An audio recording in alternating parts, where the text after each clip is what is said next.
ஆதிசக்தி ஜெகன்மாதா பக்தா அனுக்கிரகாரிணி சர்வாபதி வியாபினி சர்வ மனோகரி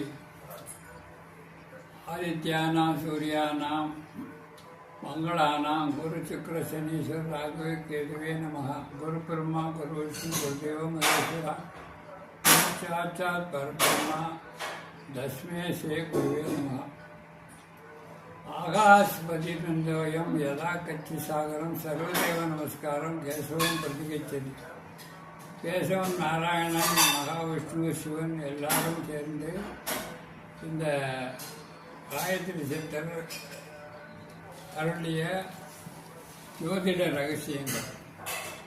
ஒருவர் ஜாதகத்தில் அவர் அஸ்வினி நட்சத்திரத்தில் பிறந்தால் கேது தசையிலையும், அஸ்வினிக்கு அடுத்து பரணி நட்சத்திரம் சுக்கர தசையிலையும், அடுத்தது கார்த்திகை நட்சத்திரம் சூரிய தசையிலையும், ரோகிணி நட்சத்திரத்தில் பிறந்தால் சந்திர தசையிலையும், செவ்வாய் திசையில் பிறந்தால் அவர்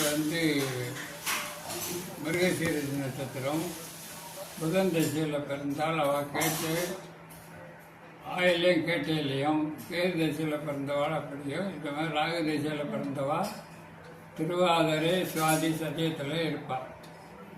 ஜாதகப்படி இந்த ராகு செவ்வாய் காம்பினேஷன் அதுவும் லக்னத்துக்கு 6ஆம் இடத்துல இல்லை 8ஆம் இடத்துல இல்லை 8 குடியவன் 6லேயோ 6 குடியவன் 8ல் இருந்தாலும் அவளுக்கு வயிறு சம்பந்தமான நோய்கள் உருவாகும் என்பது ஜோதிட ரகசியம்.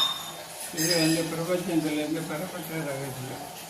இந்த கேன்சருங்கிறத இது இன்டைரக்டாக சுட்டி காட்டுறது. அது வராமல் இருக்கிறதுக்கு நிறைய முன்னாடியே அதை வரக்கூடிய பீரியடை கண்டுபிடிச்சு முன்னாடியே அதை தடுக்கிறதுக்குள்ள அதாவது மணி மந்திரம் ஔஷதம். மணிங்கிறது நாம் ஜோதிடத்தை உருட்டி பாற்றக்கூடிய மணி, மந்திரங்கிறது ஜபம் பண்ணுறது, ஔஷதங்கிறது மருந்து கொடுக்கறது. இந்த 3 தான் அதில் மெயினாக உள்ளது. இதை நாம் கடைப்பிடித்து வாழ்ந்தால் நமக்கு வரக்கூடிய பெரிய நோய்களை தடுக்கலாம். இது ஜோதிட. ஆகவே இதை தடுக்கிறதுக்குள்ள வழிமுறைகள் நித்திய கல்யாண பூவை கஷாயம் வச்சு சாப்பிட இதை மாதிரி நிறைய மருந்துகள் இருக்குது.